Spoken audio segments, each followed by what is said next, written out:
وأصحابه ذوي الخير والإحسان أما بعد فأعوذ بالله من الشيطان الرجيم بسم الله الرحمن الرحيم قل إن كنتم تحبون الله فاتبعوني يحببكم الله ويغفر لكم ذنوبكم والله غفور رحيم صدق الله مولانا العظيم بارگاہ رسالت معاب صلی اللہ تعالی علیہ وسلم میں ایک بار درود پاک کا ہدیہ پیش کریں۔ اللہم صلی علی سیدنا و مولانا محمد معدن الجود والکرم وآلہ واصحابہ الکرام وابنہ الکریم وبارک وسلم صلاة دائمتا سرمدا ابدا۔ آج ہلدوانی کی تاریخ میں ایک عظیم سما روحانی مشن کی طرف سے قائم کی ہوئی روحانی مجلس میں ایسا لگتا ہے ہوا کا موسم بتا رہا ہے وہ زلف اپنی لہرا رہے ہیں۔ کیا بات ہے بھائی، سبحان اللہ۔ سواری طیبہ سے چل پڑی ہے حضور تشریف لا رہے ہیں۔ سبحان اللہ۔ وہ آئیں گے آتے ہوں گے ابھی آئیں گے، وہ آئیں گے آتے ہوں گے ابھی آئیں گے، یہی سوچ کے ہم نے محفل کو سجا رکھا ہے۔ عزیزان گرامی وقار، محب گرامی، فاضل جامع حضرت العلامہ مفتی نعیم اظہری صاحب، حضرت علامہ مفتی شاہد اظہری صاحب اور دیگر علماء ذوی الاحترام جو یہاں پر موجود ہیں، مشکور و ممنون ہوں ان کی عزتوں کا۔ مفتی نعیم صاحب قبلہ نے جو کچھ بھی میرے متعلق تعارف کرایا، میں ہیچ مداں اس لائق نہیں ہوں، اللہ مجھے ان کے حسن ظن کے مطابق بنا دے۔ یقیناً وہ میری صحبت نہیں بلکہ میں ان کی صحبت حاصل کیا، اور ماشاءاللہ یہ وہ علماء ہیں جو اپنے دور طالب علمی میں بھی اپنی صلاحیتوں اور اپنی اخلاق کی بلندیوں کی ایک چھاپ چھوڑتے ہیں۔ ہمارا انٹروڈکشن تو صرف اتنا ہی ہے جو دنیا آج ہمیں پہچانتی ہے۔ یا رسول اللہ تیرے عشق کی بدولت مجھے زندگی ملی ہے، کیا بات ہے، میری بات بن گئی ہے تیری بات کرتے کرتے، سبحان اللہ۔ ہے جو زندگانی باقی یہ ارادہ کر لیا ہے، تیرے منکروں سے آقا میں مروں گا لڑتے لڑتے۔ کیا بات ہے، سبحان اللہ۔ بڑی عجیب بات ہے، میں آپ حضرات کے درمیان یہاں آیا، علاقے کی جغرافیت معلوم کرنا میری عادت رہتی ہے، اتفاقی بات ہے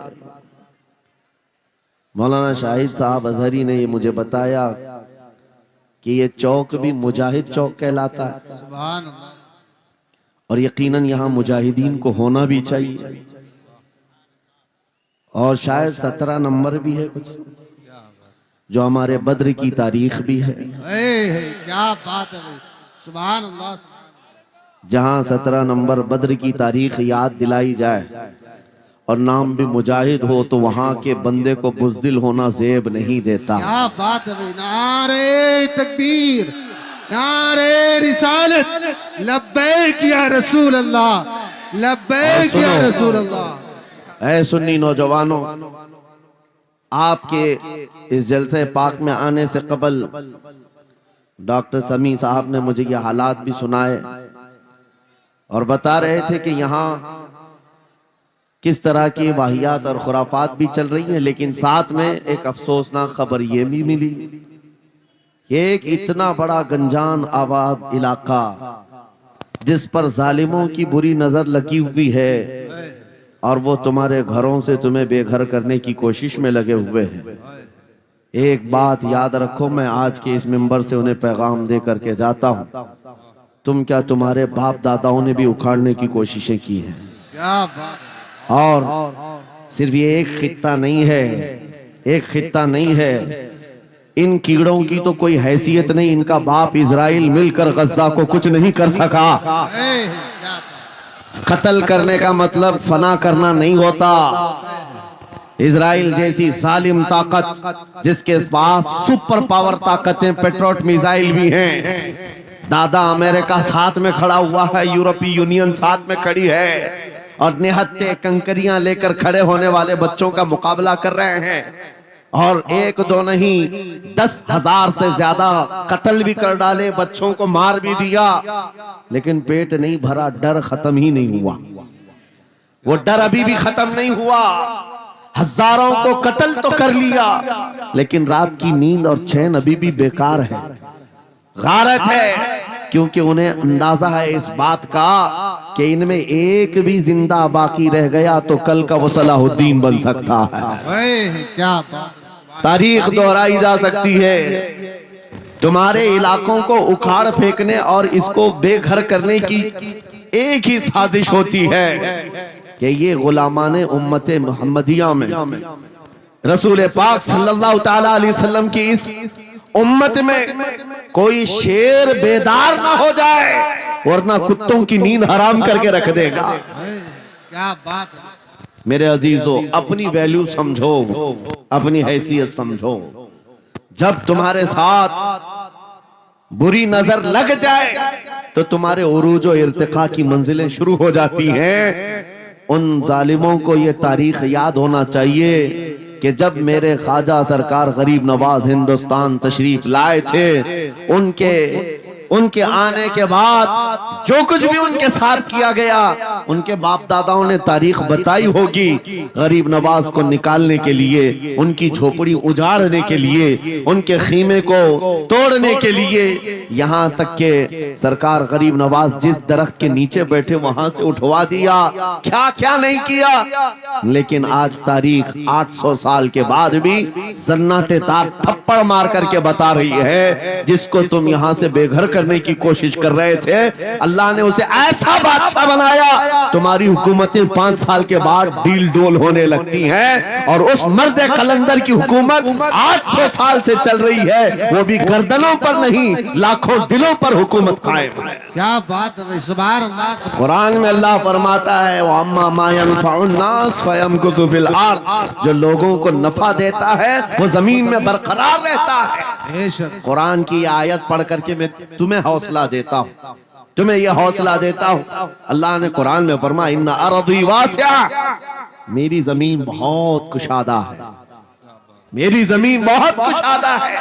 رب تعالیٰ فرماتا ہے وَلَقَدْ كَتَبْنَا فِي الزَّبُورِ مِن بَعْدِ الذِّكْرِ أَنَّ الْأَرْضَ يَرِثُهَا عِبَادِيَ الصَّالِحُونَ، ہم نے زبور میں یہ لکھ دیا ہے کہ ہم اس زمین کا وارث نیک بندوں کو بنائیں گے۔ سبحان اللہ۔ آپ اس بات کے خوف میں نہ رہے، اس بات کے خوف میں نہ رہے۔ عزیزان گرامی وقار، جو کام تمہیں کرنے کے لیے کہا گیا ہے وہ کیا ہے؟ وہ ایک ایسا انقلاب اس زمین سے آنا چاہیے، ایک ایسا انقلاب۔ آپ کو میں ایک بات بتا دوں تاریخ میں، جو تمہاری سچویشن اور تمہاری حالت کے مطابق ہو، میں وہ بات کرنے کی کوشش کرتا ہوں تاکہ تمہارے دل پر اثر ہو۔ آپ جس علاقے میں رہ رہے ہیں، آپ یہاں کے حالات بہتر جانتے ہیں۔ وہ دن یاد کرو جب نبی پاک صلی اللہ تعالیٰ علیہ وسلم نے اعلان نبوت فرمایا مکہ میں، اور اس کے بعد کفار و مشرکین کا ظلم شروع ہو گیا، غریب صحابہ کو پکڑ کر مارتے تھے۔ حضرت بلال حبشی، حضرت خبیب بن عدی، حضرت خباب بن الارت، حضرت زید بن دسنا، حضرت عمار بن یاسر، یہ وہ صحابہ ہیں جن کو صرف مارا نہیں گیا ہے، آگ میں تپایا گیا ہے، سب کر لیا۔ موب لنچنگ مکہ کے ظالم کرتے تھے بہت، اور ایک دن ایسا آیا، توجہ میں جو کہنے جا رہا ہوں، نبی پاک صلی اللہ تعالیٰ علیہ وسلم حرم پاک میں داخل ہوئے، مسجد حرم میں آئے، خانہ کعبہ کی چابی اس وقت عثمان بن شیبہ کے پاس ہوا کرتی تھی، جو ایمان لائے ہوئے نہیں تھے۔ یہ حضرت عثمان غنی نہیں ہے، وہ دوسرے عثمان ہیں۔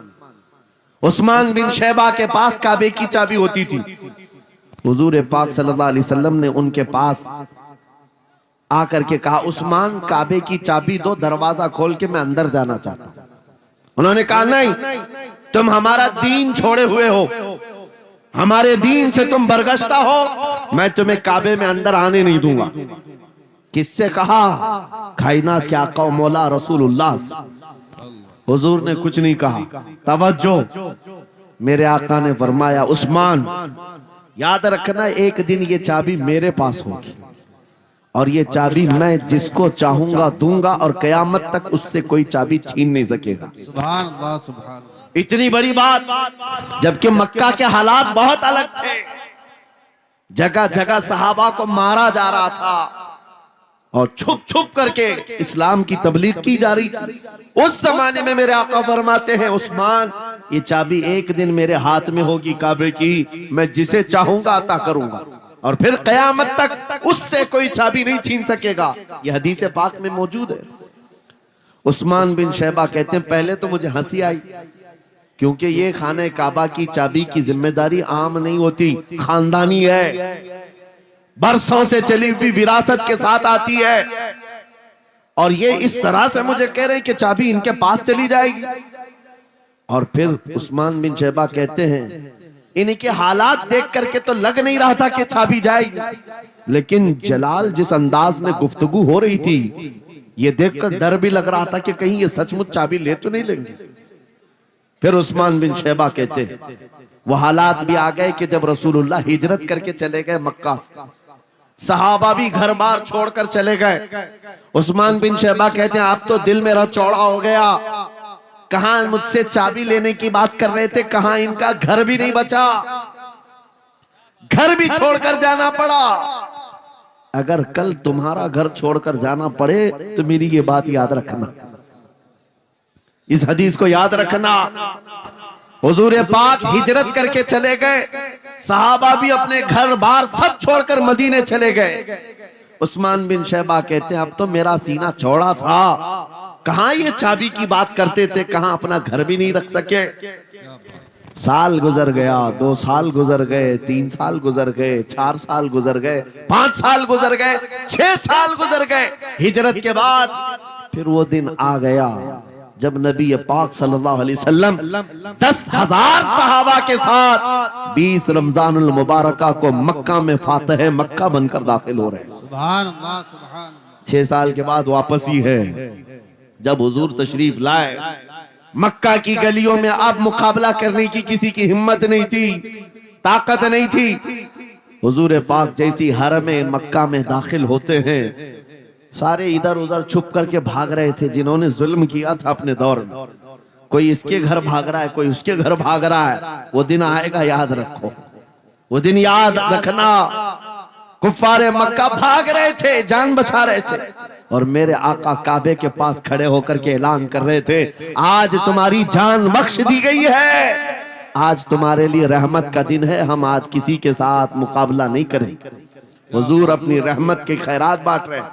پھر آؤ سنو، 10,000 صحابہ کے ساتھ جب مکہ مکرمہ میں میرے آقا داخل ہوئے، اب خانہ کعبہ کھولنے کی بات تھی۔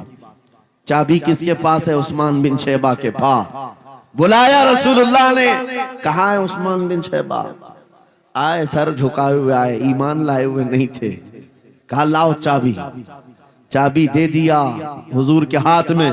کہا ہے عثمان کیا میں نے یہ بات نہیں کہی تھی ایک دن یہ چابی میرے ہاتھ میں آئے گی؟ وہ سر نہیں اٹھا سکے، سر جھکائے کھڑے رہے۔ میرے آقا نے اپنے ہاتھوں سے چابی کھولا، خانہ کعبہ کا دروازہ کھولا، اور وہاں سے سارے شرک و کفر کی آلائشوں کو پاک کیا۔ پھر اس کے بعد چابی بند کر کے اب سنو، میرے آقا باہر آئے اور فرمایا آج میں یہ چابی ایسے آدمی کے ہاتھ میں دوں گا جس سے قیامت تک کوئی چھین نہیں سکے گا۔ کیا بات ہے، سبحان کتنا بڑا فرمان ہے میرے آقا کا۔ سبحان حضور نے جب یہ فرمایا تو جو بڑے بڑے صحابہ تھے ان کے دلوں میں خواہش تھی کاش چابی ہمیں مل جائے، ہمارے خاندان میں چلتی رہے۔ وہاں صدیق اکبر بھی ہیں، فاروق اعظم بھی ہیں، عثمان ابن عفان بھی ہیں، حیدر کرار بھی ہیں، رضوان اللہ علیہ مجمعین۔ سب صحابہ کے دل میں یہ خواہش تھی یہ چابی ہمیں مل جائے۔ میرے آقا صلی اللہ علیہ وسلم نے سب کی طرف دیکھا اور پھر آیت پڑھی ان اللہ یأمرکم ان تؤدوا الامانات الی اہلہا، بے شک اللہ تمہیں حکم دیتا ہے امانت اس کے اہل کے سپرد کر دو. یہ آیت پڑھ کر کے میرے آقا پھر انہی شخص کو بلاتے ہیں جن کے پاس پہلے سے چابی تھی. عثمان بن شیبہ قریب آؤ, قریب آؤ. وہ کہتے ہیں میری تو حالت غیر تھی, آج تو میں مجرم بن کر کے آیا تھا, قیدی بن کر کے آیا تھا, مجھے تو آج مارا جانا تھا, ایمان لائے ہوئے نہیں تھے. حضور نے کہا یہ چابی واپس میں تم کو ہی دیتا ہوں اور صبح قیامت تک یہ تمہارے خاندان میں رہے گی. سبحان اللہ. اتنا کہنا تھا, عثمان بن شیبہ نے پکار کر کہا لا الہ الا اللہ محمد رسول اللہ. کیا بات ہے سبحان. میرے عزیزو آج بھی جا کر دیکھ لینا, دسیوں بادشاہ آئے ہوں گے, سینکڑوں حکومتیں بدل گئی ہوں گی, خانہ کعبہ کی چابی آج بھی عثمان بن شیبہ کے خاندان میں ہی موجود ہے. وہ صحابی رسول.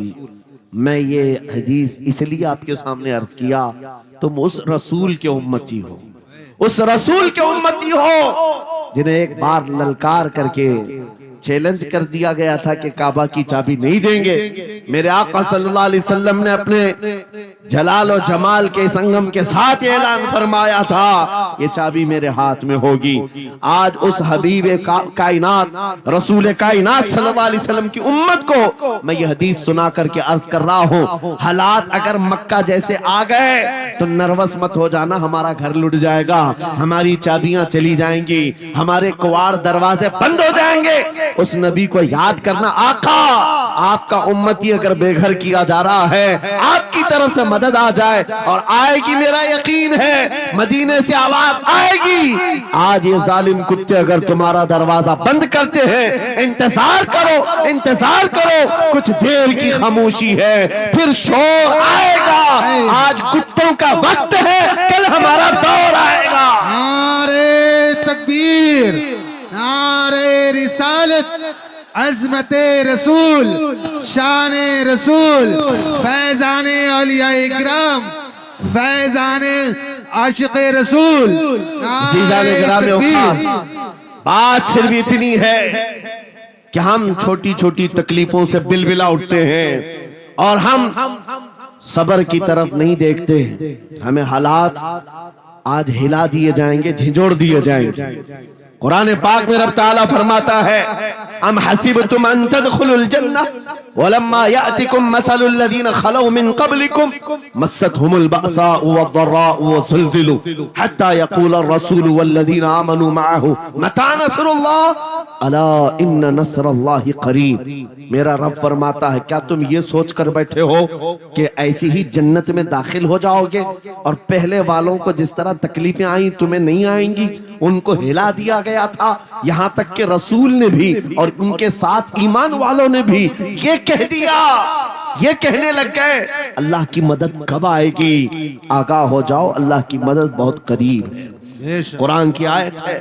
تم اگر یہ گمان کر کے بیٹھے ہو کہ یوں ہی جنت میں چلے جائیں, ہاں یوں ہی ہم ساری منزلیں طے کر لیں گے, جس کا جتنا ایمان ہوگا اتنا وہ آزمایا جائے گا, اتنے امتحانات سے گزارا جائے گا.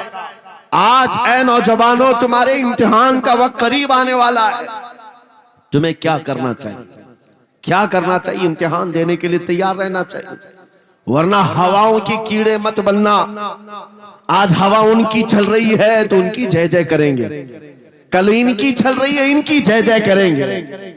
ایمان والوں کی یہ معیار نہیں ہے. جو ایمان والا ہے وہ ہر آندھی میں ڈٹا رہتا ہے, جمع رہتا ہے.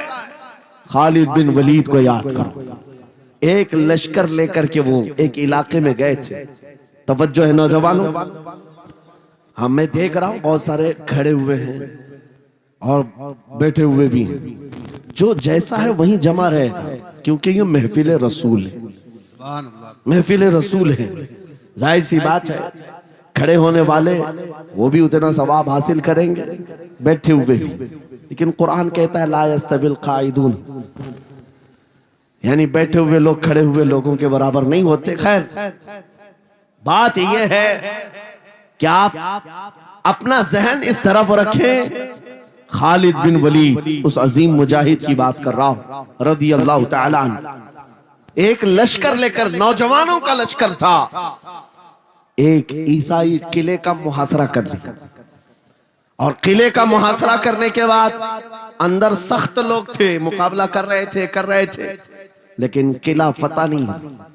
اب اندر والوں نے یہ مشورہ کر لیا، جو بڑا راہب تھا، پادری تھا، کہا یہ خالد بن ولید ہے، اس سے لڑنا آسان نہیں ہے، یہ جہاں جاتا ہے فتح کے جھنڈے گاڑ کر آتا ہے۔ اس نے جو گرو گھنٹال تھا سب کو جمع کیا اور کہا میں ایک طریقہ ڈھونڈا ہوں، اس کے ذریعے سے ان کے اوپر ہم کامیابی حاصل کر لیں گے۔ سب نے کہا ہم اتفاق کرتے ہیں۔ کہا کیا طریقہ ہے؟ گرو نے کہا، پادری نے کہا یہ بیٹھائے یہ سب چیزیں محفل رسول کے آداب نہیں، جو لوگ بیٹھا رہے ہیں، میں کہہ رہا ہوں جو جہاں ہے جس حالت میں کھڑے رہیں گے انشاءاللہ۔ آپ اگر کھڑے ہونے میں دقت محسوس کر رہے ہیں، میں بھی کھڑا ہوتا ہوں انشاءاللہ، ٹھیک ہے؟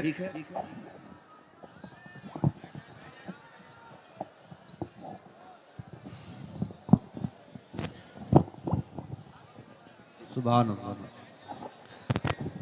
مجھے پتا ہے سب جوان ہیں، صبح تک کھڑے ہونے کو تیار ہیں، اور ہم بھی کھڑے رہیں گے انشاءاللہ۔ اب ٹھیک ہے، اب کوئی کسی کو بٹھائے بھی نہیں، کوئی کسی کو کھڑا بھی نہ کرے۔ درود پاک پڑھ لیجئے ایک بار۔ اللہم صلی علی اللہم صلی علی سیدنا محمد وآلہ وآصحابہ وبارک وسلم۔ مجھے پتا ہے مفتی صاحب، میں یہ آپ کو بتا دوں، ہر جلسے میں یہ حال ہم دیکھتے ہیں۔ وجہ یہ ہے کہ ہم کرسی پہ بیٹھے رہتے، کچھ لوگوں کو نظر نہیں آتے، وہ ہنگامہ کرتے رہتے، ادھر سے نہیں دکھ رہے، ادھر سے نہیں دکھ رہے، اور آس پاس جو بیٹھے ہوئے ہیں ان کو وہ اڑچن سمجھتے ہیں کہ یہ بیچ میں حائل ہو گئے۔ لیکن میں اتنی بات کہتا ہوں، الحمدللہ ہماری وہ قوم ہے، مجھ جیسے ایک نکمے، میں ایک غلام اور خادم ہوں، مجھے دیکھنے کے لیے وہ بیچ میں کسی کو برداشت نہیں کر پاتے، تو یہ اپنے رسول اور اپنے درمیان کسی اور کو کیوں برداشت کر سکتی ہے؟ کیا بات ہے، بہت اچھا۔ سبحان ہم غلاموں کے لیے ان کے جذبات ہیں تو رسول کے لیے جذبات اور ہیں۔ اللہ۔ الحمدللہ وہ عشق ابھی سلامت ہے، اسی لیے تو ہم گھوم رہے ہیں۔ اگر مرے ہوتے تو مردوں کو کون خطاب کرتا؟ زندگی ابھی باقی ہے اور ہمیں امید بھی باقی ہے، امید باقی ہے۔ خرافات آ گئی ہیں، مجھے پتا ہے، غلط کام بہت آ گئے ہمارے محلے میں۔ مجھے صبح سے بتایا گیا بہت سارے، یہ ایک محلے کا المیہ نہیں ہے، ہم جہاں جا رہے ہیں شہروں کے شہر نشے میں تباہ ہیں، برباد ہیں، لیکن ساتھ میں مجھے اس بات کا یقین ہے حضور کی یہ امت گنہگار تو ہو گئی ہے لیکن غدار نہیں ہے۔ کیا بات ہے، بہت۔ حضور کی غدار نہیں ہے۔ آج بھی اگر ان سے کہہ دو، چاہے وہ کسی بھی طرح کا عمل رکھتا ہو، حضور کی عزت کی بات آئی تو اپنی گردن لے کر حاضر ہونے کو تیار سبحان اللہ۔ ہے یا نہیں میری اس بات پر؟